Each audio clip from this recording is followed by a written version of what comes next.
bu fekkee ni yaa ngi doog a dugg ci chaîne bi ñoo ngi lay ñaan nga abonné te bës cloche de notification bi ngir mën di jot ci vidéo yi ci nu mu gën a gaawee tey bës j'aime bi ngir vidéo yi mën di yaatu bu baax a baax. aouzu billah bismillah inna waliyallah asalaamaaleykum wa rahmatullah mbokki jullit yi mbokki taalibe yi nga xamante ni yéen a ngi ñuy topp ci seen chaîne bi di Diwaanu Xasaayid ñu ngi leen di nuyu di leen jaajëfal bu baax ci topp beeg ànd bi. xam naa tey dañoo ñëwaat ak yéen rek seen émission bi nga xamante ni moom la ñu tuddee gëstu nga xamante ni saa su ne dañuy jël benn point rek def ci gëstu bu gàtt rek ñu xam indi ko bu ko defee ñu jariñu ci ngeen jariñu ci waaw ñu ngi toogal ngànt nag borom xam-xam yi di tuubal ñëpp rek macha allah. xam naa tey liñ leen gëstul moom mooy lu jëm ci wàllu comportement góor ñi ak jigéen ñi maanaam comportement bi buñ ko waxee mooy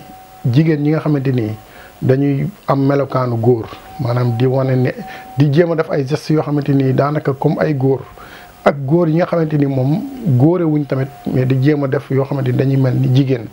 ci loolu lañ leen indil tey waaye laataa loolu ñu ngi sàkku rek ngeen abonné ci seen chaîne bi maanaam di partager vidéo yi di aimer vidéo yi bu ko defee mu gën a yaatu mbokki taalibe yi mën cee jot mën cee jariñoo xam naa comme ni ñu ko waxee rek daanaka loolu fi mu ne dafa nekk phénomène boo xamante ni maanaam bu yaatu la yàgg na fi am nag ci jamono muy góor ñoo xamante ni dañoo nuru jigéen ak jigéen ñoo xam dañuy nuru lu góor waaw am na ci ñoo xam ne nag tabixa la maanaam bind la suñu borom moo leen bindee noonu nga xamante ni loolu ci wàllu scientifique ay affaire hormone la ak yu mel noonu xam ne hormone boo xam ne dafa hormone góor bu dominé ci jigéen maanaam day am ay yenn yoo xamante ni ci wàllu forme ak wàllu doxin ak yu mel noonu day xaw a nuru góor. loolu tam bu nekkee jigéen tamit la même chose da ciy am bu nekkee góor tamit la même chose da ciy am ay hormones yoo xam ne day développé wu ci wàllu yoo xam ne ci yaramam lay développé wu mel ni jigéen nga xamante ni loolu ay comportement nga xam loolu moom du tayef waaye yooyu comme daal tamit maanaam war ngaa mën a jéem a góorgóorlu di jigéen wala ngay góorgóorlu bu nekkee ku góor la ngay jéem a def la tout ba maanaam di nuru lu góor bu nekkee jigéen ka tam ngay def la tout ba nuru lu jigéen waaw waaye loolu taxu ñoo jug li ñu gën a tax a jug moom mooy maanaam ñi nga xamante ni maanaam dañoo nekk ay góor nga xamante ni suñu borom da leen sàkkee góor maanaam ba pare ñu am ay comportement yoo xamante ni mbiri jigéen rek la ñuy def maanaam ci wàllu col ko da ngay gis léeg-léeg da ngay taxaw fi nga taxaw ku góor toll fële di ñëw mais boo gisee jigéen nga xëy teg ndax benn ci couleur yi mu choisir di ko sol maanaam ci doxin wi ak ci yu bari mais bu lu mu gën a jege si mu lay gën a leer ne kii góor la loolu musiba la. jigéen tamit noonu la ci amee nga xamante ni da ngay toll fële gis jigéen bu jógee fële di ñëw col ko gi maanaam góor nga koy teg ba mais bu la gënee jege si ngay doo xam ne kii jigéen la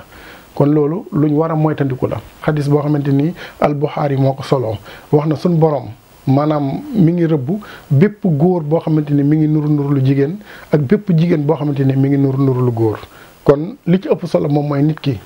ñi la suñ borom bindee maanaam suñ borom dafa jox valeur doomu aadama. ni mu la bindee war ngaa jéem a fexe góorgóorlu ba maanaam améliorer loolu ci sens bi mu la bindee boo nekkee góor maanaam lislaam li mu soxla mooy góor koo xam te ku dëgër la maanaam ku ko gis day xam ne kii góor la bu waxee ñu xam ne góor la bu doxee ñu xam ne góor la bu jëfee ñu xam ne góor la loolu lislaam da koo soxla. bu fekkee ne jigéen tamit la même chose suñu borom dafa soxla jigéen boo xamante ni maanaam boo xoolee xam ne kii jigéen la. maanaam ci yiw gi ci dal gi ak ci yu bare kon nag ñi ngi soññ suñu bopp di soññaat ñeneen ñi maanaam ci ñu jéem a góorgóorlu ci lu mel noonu ndax fi mu nekk ni jamono jaxasoo na lool boo gisee yenn yi nga xam te ni am na fi ñu naan ay góor jigéen ak yu mel noonu ci yu mel nii rek lay tàmbalee boo demee bay gis góor maanaam muy jël ay lipo lèvre di ko diw ci tuñam dem ba tuñ bi di kii xaw ma am na nuñ ko tuddee nga xamante ni day dem ba day dindi der bi nekk ci kaw nga xam day dem ba day xonq waaw loolu day lu mat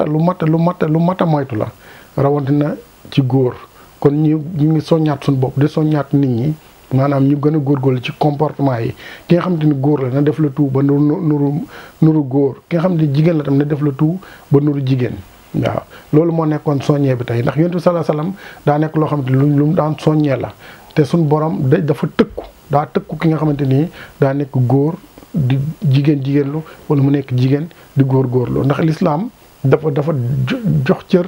doomu aadama daa jox cër doomu aadama kon cër boobu doomu aadama ci boppam naka delloowaat suñ borom maanaam ni mu ko melal ci ku góor moom góorgóorlu ci loolu ni mu la melal ci ku jigéen nga góorgóorlu ci lu mel noonu kon xam naa ne ñu ngi leen di jégalu bu baax a baax di leen jox dig daje ci beneen émission di sàkkuwaat ngeen partage vidéo yi di aimer vidéo yi di abonné ci chaîne bi ngir mu gën a yaatu asalaamaaleykum wa rahmatullah. bu fekkee ni yaa ngi dugg ci chaîne bi ñoo ngi lay ñaan nga abonné te bës cloche de notification bi ngir mën di jot ci vidéo yi ci nu mu gën a gaawee tey bës j'aime bi ngir vidéo yi mën di yaatu bu baax a baax.